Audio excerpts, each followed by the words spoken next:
করা হয় নাই, অবমূল্যায়ন করা হয়েছে। বিআরটি মহোদয়, চেয়ারম্যান সাহেব, আপনি জানেন না কার টাকায় আপনার বেতন হয়, কার টাকায় চেয়ারে আপনি বসে থাকেন, কার টাকায় আপনি প্রধান বোনাস পান। কিন্তু সেই দিন আমাদের দাঁড়িয়ে থেকে আলাপ আলোচনা করতে হয়েছে। অসম্মানজনক আমাদের সাথে আলোচনা করেছেন, সান্ত্বনামূলক আচরণ করেন নাই।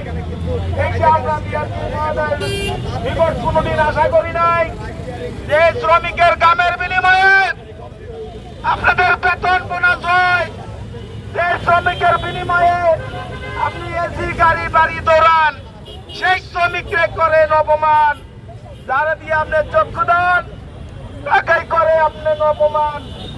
এই যে আপনার কাছে কোনোদিন আশা করি নাই। সম্মানিত চেয়ারম্যান সাহেব, আমি বলতে চাই, অনতি বিলম্বে যেটা নীতিমালায় নাই সেইটা নীতিমালা আনতে হবে। আমাদের দাবি একটাই, যাত্রী সেবা নিশ্চিত করতে চাই।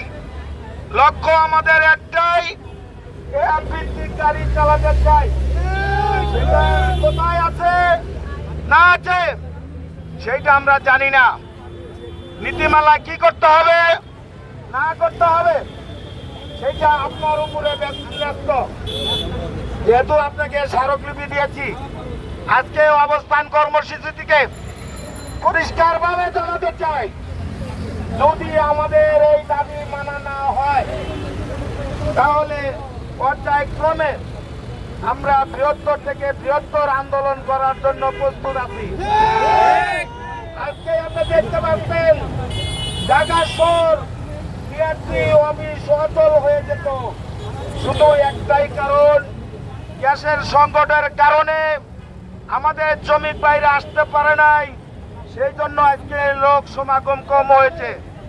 যদি গ্যাসের সমস্যা না থাকতো তাহলে এই রাস্তা ব্লক হয়ে যেত। আমরা চাই না রাস্তা ব্লক করে আন্দোলন করতে, আমরা চাই না। দুনিয়ার মজদুর